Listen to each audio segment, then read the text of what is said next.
bisa memahami ini, ya, saya coba jalan dulu. Ya.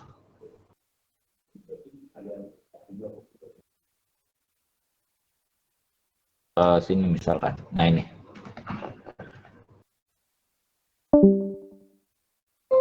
Kemarin ya kita sudah membahas tentang definisi ya apa itu atribut, ya apa itu kelas, apa itu kelas label, ya apa itu data.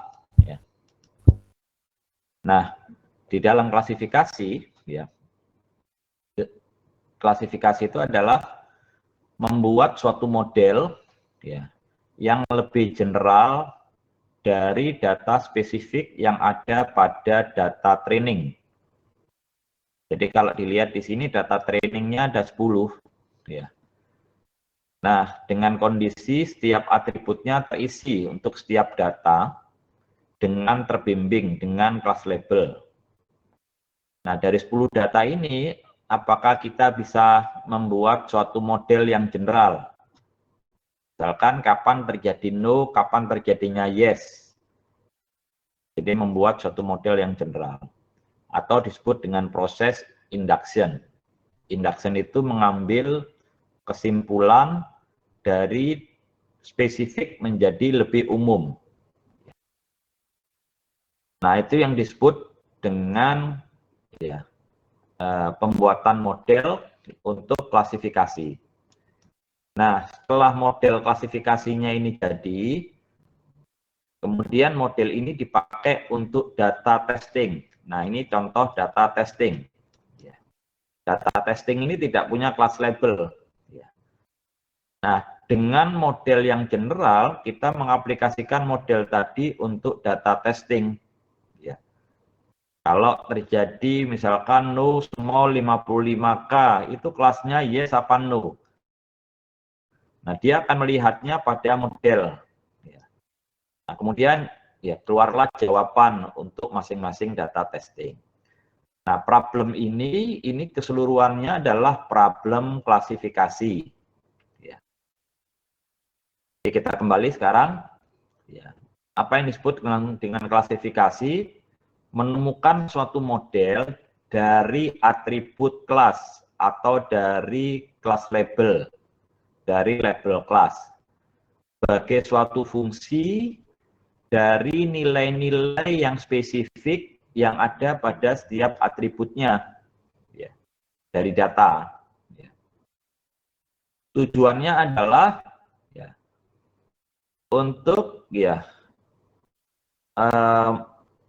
memprediksikan ya suatu rekod atau data yang sebelumnya ya tidak terlihat dia termasuk pada kelas apa, yaitu yang dimaksud adalah data testing ya, dengan seakurat mungkin ya, sehingga nanti di dalam klasifikasi pasti ada data yang disebut dengan data training, yaitu masing-masing rekod atau baris data terdiri dari ya himpunan nilai-nilai atribut ya. Di mana di akhirnya itu ada satu atribut yang disebut dengan atribut target ya, atau kelas atribut atau kelas label yang disebut ya kelas ya. Jadi kalau kita lihat di sini setiap data ya itu di akhirnya ya ada ya nilai dari kelas atribut ya atau kelas labelnya ya. Oke. Jadi ini yang disebut dengan klasifikasi. Nah, klasifikasi ini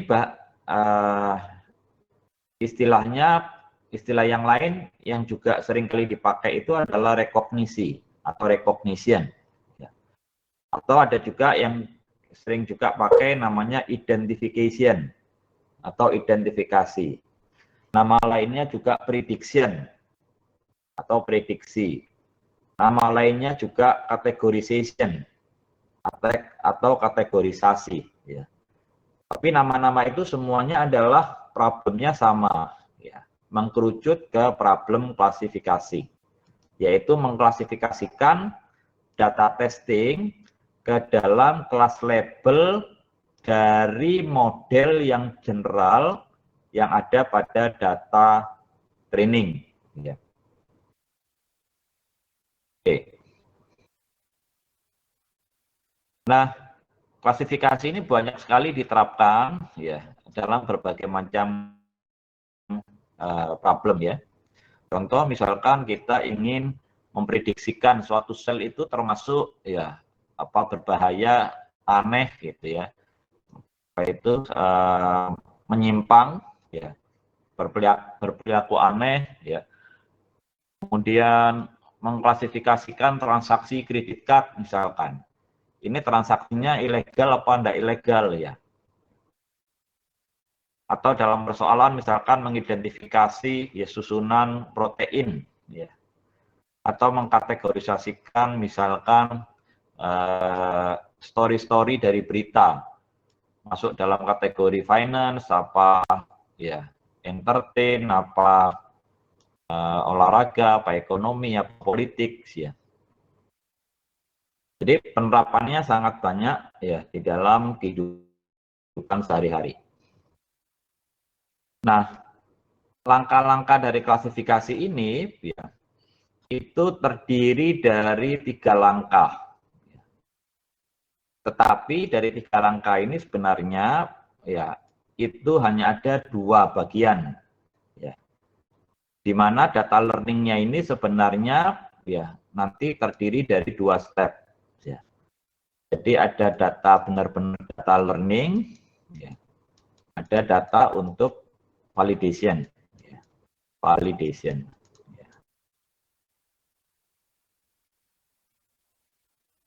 Sehingga terdiri dari ya 3 step ya. Jadi ada learning, ada validation, ada testing ya. Nah, yang learning ini adalah beberapa data yang dia mempunyai kelas label. Di mana dari data-data itu kemudian diindus ya, dilakukan proses induksi. Pengambilan model yang general dari data spesifik ya. Jadi diindus untuk membangun model yang lebih general. Kemudian ada juga data validation. Data validation ini sebenarnya data learning. Ya. Tetapi ya data learning tersebut kelas labelnya di-hidden, disembunyikan kelas labelnya. Ya. Dengan tujuan untuk ya menguji akurasi dari algoritma klasifikasi, algoritma dari pembuatan model klasifikasi. Ya. Jadi ya seakan-akan dia sebagai data testing, ya.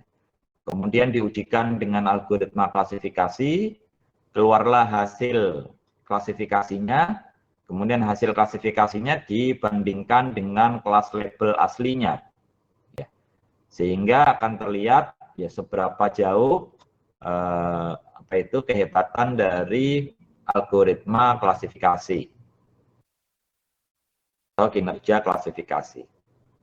Baru kemudian data testing ini adalah ya data yang benar-benar tidak punya kelas, yang benar-benar harus diklasifikasikan.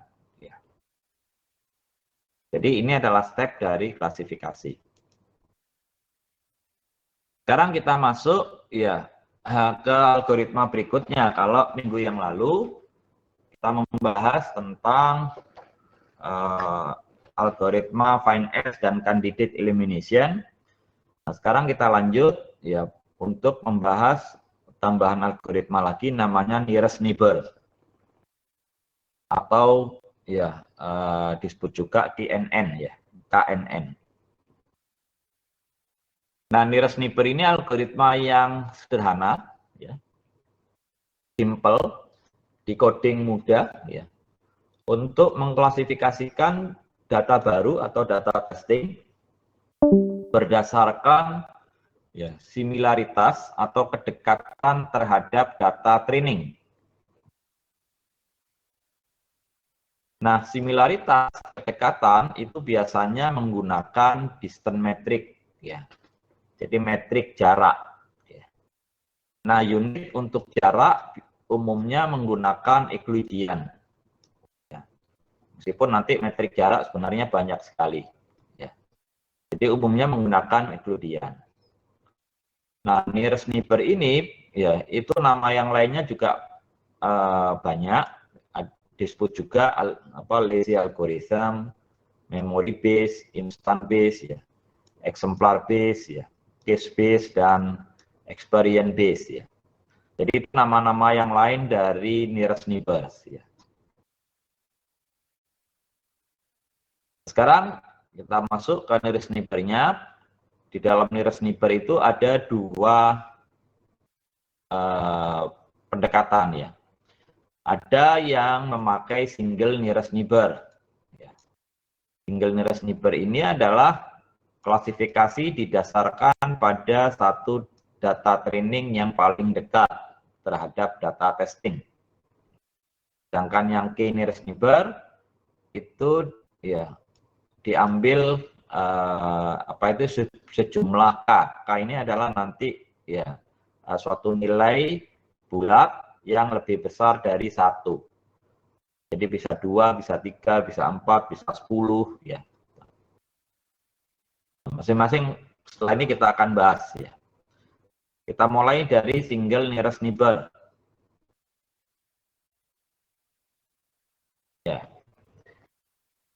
Jadi single nearest neighbor.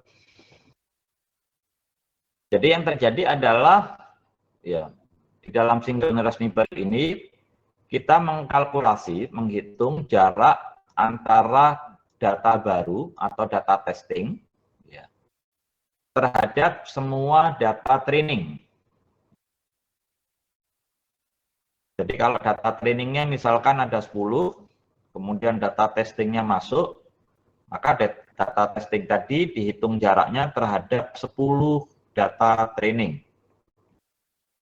Nah, dari penghitungan jarak, ya, maka kita akan bisa memilih mana data training yang paling dekat dengan data testing. Kita ambil satu yang paling dekat. Kemudian data training yang paling dekat tadi, ya, itu dilihat labelnya. Labelnya dia apa? Maka label dari data training yang paling dekat tadi itu diberikan sebagai label dari data testing. Ya. Ini algoritma single nearest neighbor. Contoh, ya. Kita punya data supervised. Ini data supervised. Terdiri dari 2 fitur, 2 atribut, atau 2 dimensi, age dan weight, ya. Dengan kelas yang mempunyai 2 kelas label, no dan yes. Terdapat 5 data. Ya. Kemudian ada data testing. Data testing ini kita akan klasifikasikan dia termasuk yes apa termasuk no. Maka kita hitung jaraknya data testing ini ke semua ke semua data training. Kita hitung jaraknya sehingga kita punya 5 informasi jarak. Ya. Ini misalkan saya visualisasikan, meskipun nanti dalam penghitungan jarak kalian tidak perlu memvisualisasikan, ya, langsung aja dihitung jaraknya. Nah, ini contoh saya visualisasikan age dan weight, ya. Nah, data training tadi saya plot di sini. Nah, ketemu ini yang no, ini data-data yang no, ini data-data yang yes. Ya. Nah, data barunya ada di sini. Ini data testingnya di sini. Ya. Data testingnya di sini, kemudian kita hitung. Ya, data testing ini semua data training. Jadi kita hitung ini ke sini berapa, ini ke sini berapa, ini ke sini berapa, ini ke sini berapa, ini ke sini berapa. Nah, dari penghitungan jarak tadi, maka kita bisa melihat mana yang paling dekat. Yang paling dekat adalah ini. Ini paling dekat. Nah, dilihat kemudian yang paling dekat ini labelnya apa dia? oh labelnya dia yes, maka yes-nya akan kita berikan ke data testing. Ya. Jadi ini adalah single nearest neighbor. Sampai di sini kira-kira jelas? Ada yang bingung kira-kira?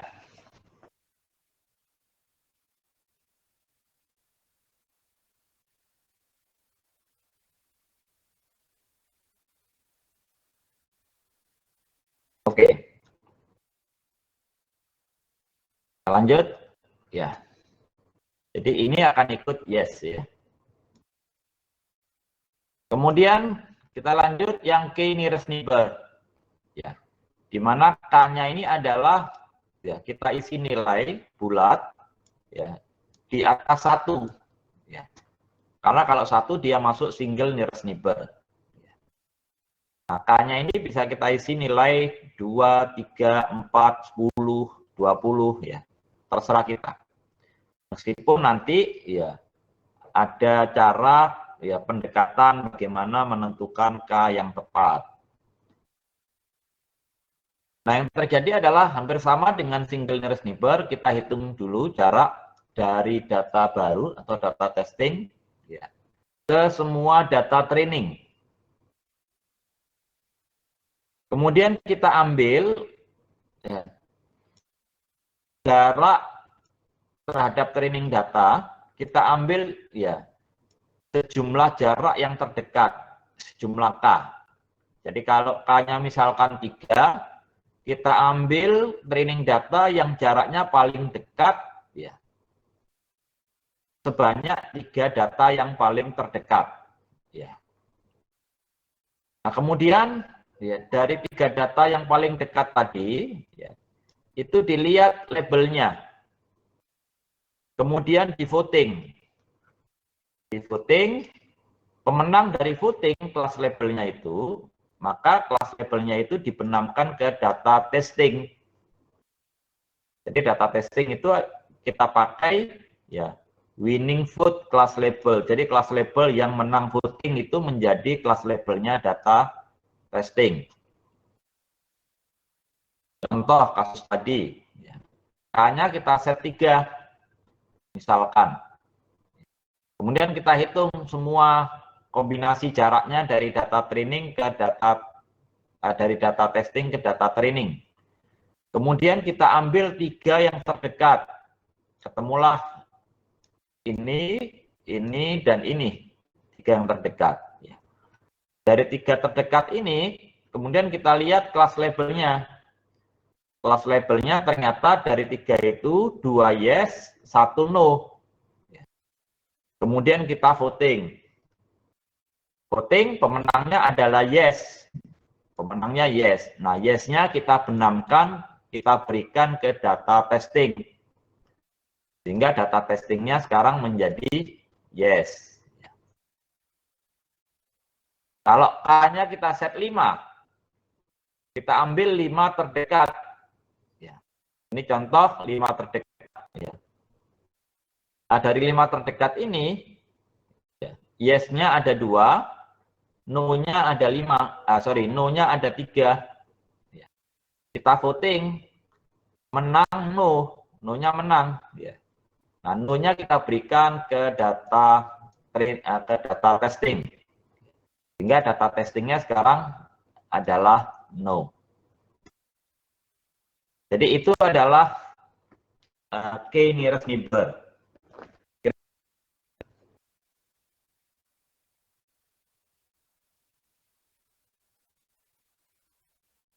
K nearest neighbor kira-kira jelas?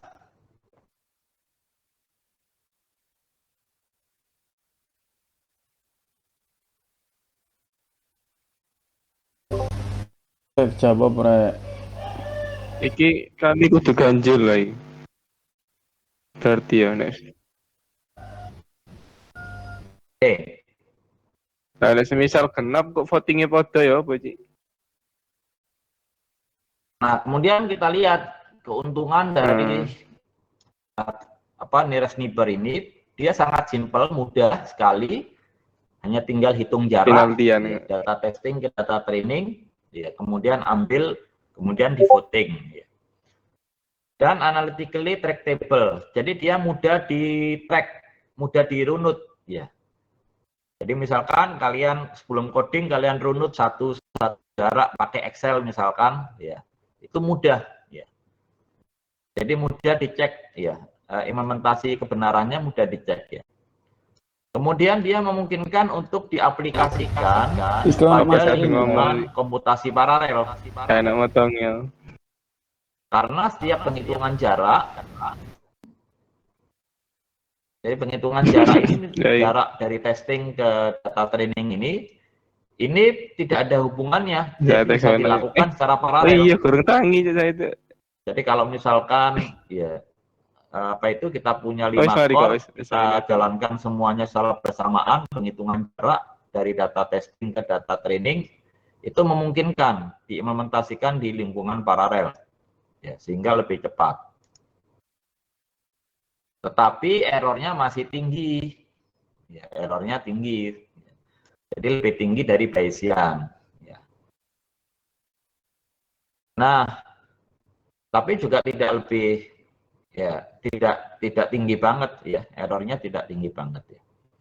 Nah, kelemahannya adalah dia butuh memori besar dan komputasinya juga besar ya. Kenapa? Karena bayangkan kalau kita punya data training itu ada 1 miliar data training. Kemudian ada 1 data testing. Nah, data testing tadi kemudian kita hitung jaraknya ke semua data training. Berarti ada penghitungan jarak sebanyak 1 miliar. Kemudian setelah dihitung jarak, komputasinya akan tinggi. Setelah dihitung jarak, jaraknya tadi akan disimpan di memori. Karena kita akan melakukan voting. Sehingga memorinya juga besar, komputasinya juga tinggi. Jadi itu kelemahannya dari apa itu nearest neighbor. Oke, itu materi untuk nearest neighbor. Ya, sampai di sini dulu. Setelah ini kita akan masuk ke materi praktikum. Apa? Harus saya upload dulu materi praktikumnya.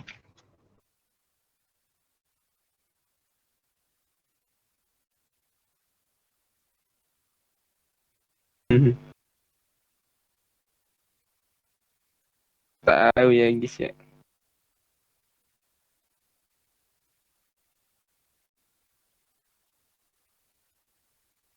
Ya.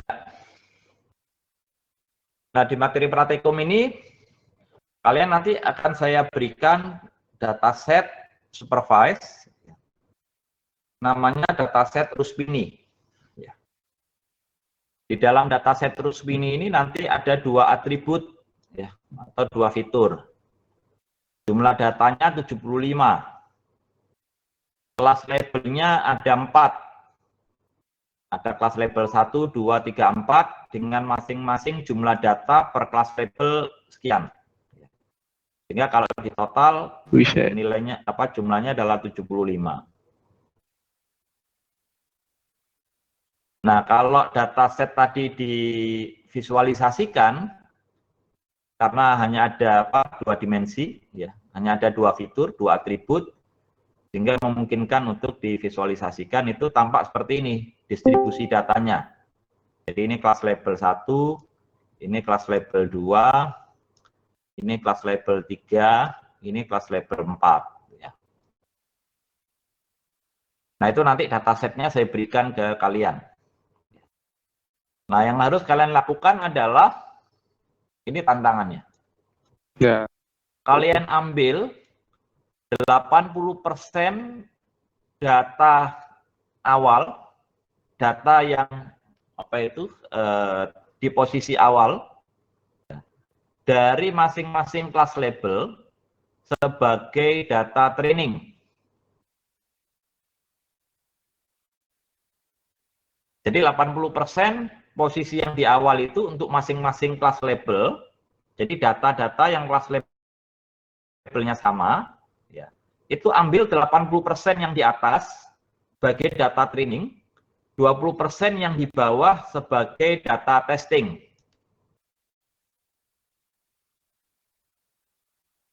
Kemudian data testing tadi kalian klasifikasikan dengan menggunakan key nearest neighbor. Tentunya kelas label dari data testing ya, itu kalian sembunyikan dulu. Jadi original kelas labelnya kalian sembunyikan. Seakan-akan dia data testing. Kemudian dari data testing itu satu ya sampai habis kalian klasifikasikan dengan algoritma nearest neighbor. K-nya kalian set 5. Nah, kemudian hasil dari klasifikasi kalian bandingkan dengan kelas label aslinya dari data testing. Jika tidak sama, maka dia error.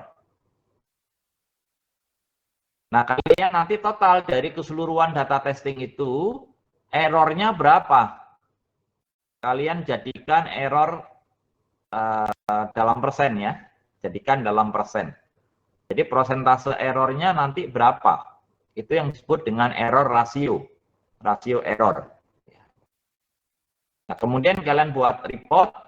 Reportnya dalam bentuk ya PPT, slide PPT, di mana di dalam slide PPT itu ada penggalan-penggalan coding yang penting-penting, kemudian kalian berikan deskripsi di sampingnya, ya. Kemudian kalian ya setelah kalian eksperimen melakukan ini, kalian lakukan analisa dari eksperimen, apa yang bisa kalian lakukan analisa dari eksperimen tadi kalian jelaskan di dalam PPT. Jadi PPT nanti memuat penggalan coding, deskripsi dari coding, ya, analisa terhadap hasil eksperimen. Di dalam slide tadi, slide PPT-nya kalian jadikan PDF, ya, dengan format penamaan yang sudah saya berikan kemarin, ya. Kemudian kalian upload ke website saya. Oke, kira-kira jelas? Assignment-nya jelas? Kira-kira?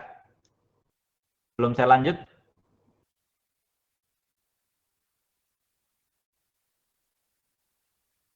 Oke. Nah, kalian codingnya menggunakan Java. Ini cuma membantu saja. Tapi kalian boleh ya, berbeda dengan ini ya. Ini cuma sekedar membantu. Ya.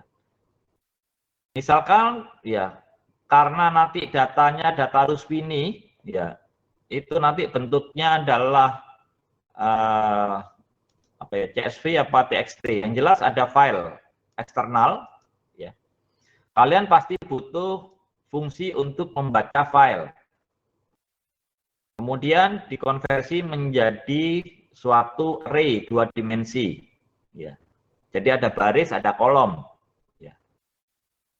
Itu yang disebut dengan variabel dataset. Kemudian dari variabel dataset ini kemudian dipecah.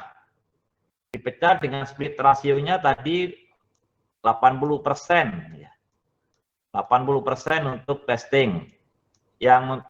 Untuk training, yang ini adalah 20% untuk testing.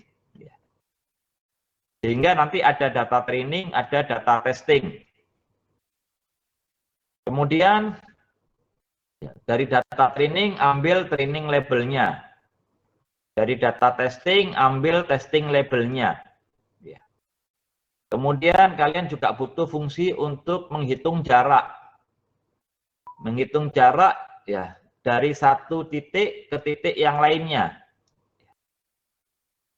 Nah, ini fungsinya untuk menghitung jarak, hasil jaraknya disimpan di sini. Kalau satu data testing dihitung terhadap keseluruhan data training, masukkan di dalam fungsi ini. Fungsi ini nanti isinya sebenarnya looping dari yang nomor 6. Disimpan di dalam all distance. Jadi all distance ini adalah berupa matrik, ya, berupa array 1 dimensi.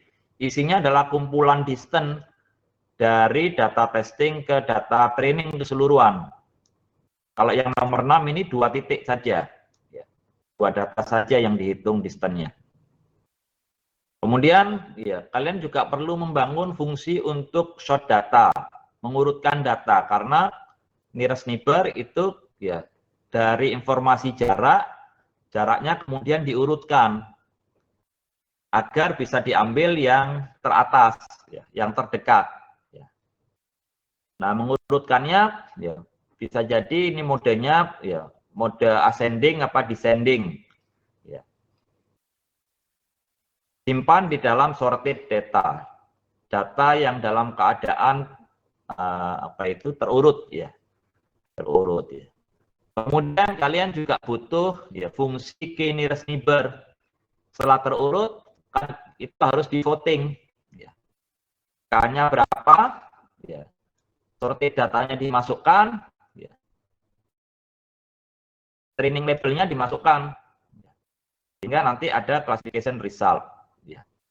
Kemudian get error ini adalah ya untuk mencari error dari testing data ya. Terhadap classification result. Mungkin di sini juga melibatkan di dalamnya itu testing labelnya harus masuk di sini karena membandingkan ya. Ada perbandingan ya terhadap hasil klasifikasi terhadap testing label. Jadilah error ya. Errornya nanti dibuat rata-rata, dibuat rasio ya.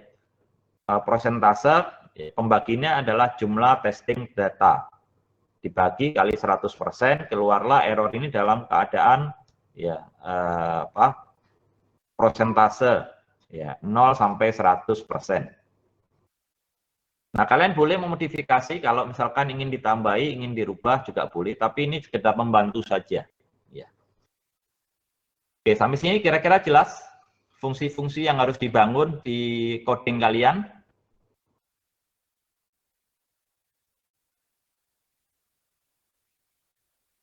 Halo? Izin bertanya, Pak. Ya, silakan.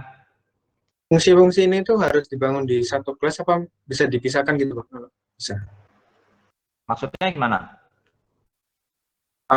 Maksud saya itu harus dibangun di satu keseluruhan kelasnya untuk tiap metodenya atau misal dipisahkan gitu, boleh? Dibangun di satu kelas. Ya, untuk setiap function yang Bapak tampilkan ini 10 ini. Di codingmu boleh pakai satu kelas ya, terdiri dari banyak fungsi ya. Boleh juga kamu membuat beberapa kelas. Tapi bayangan saya ini cukup satu kelas saja sebenarnya. Sehingga tidak merepotkan. Tinggal buat fungsi-fungsi di dalam kelas. Oke. Ya, Pak. Terima kasih, Pak. Yuk. Yang lain silakan. Kalau ada yang bingung silakan.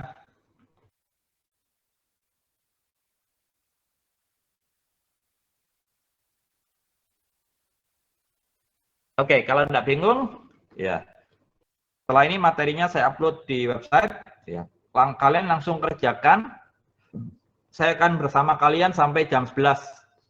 Jadi kalau kalian ngerjakan ada kesulitan, silakan ditanyakan. Dan juga saya di tengah-tengah itu nanti, ya, saya akan melakukan absen ya, secara random, ya, untuk memastikan kalian berada di sini. Ya. Kemudian, ya, nanti di akhir, ya, saya coba tracking ya, progres dari kalian. Ya. Oke, silakan mengerjakan mulai sekarang.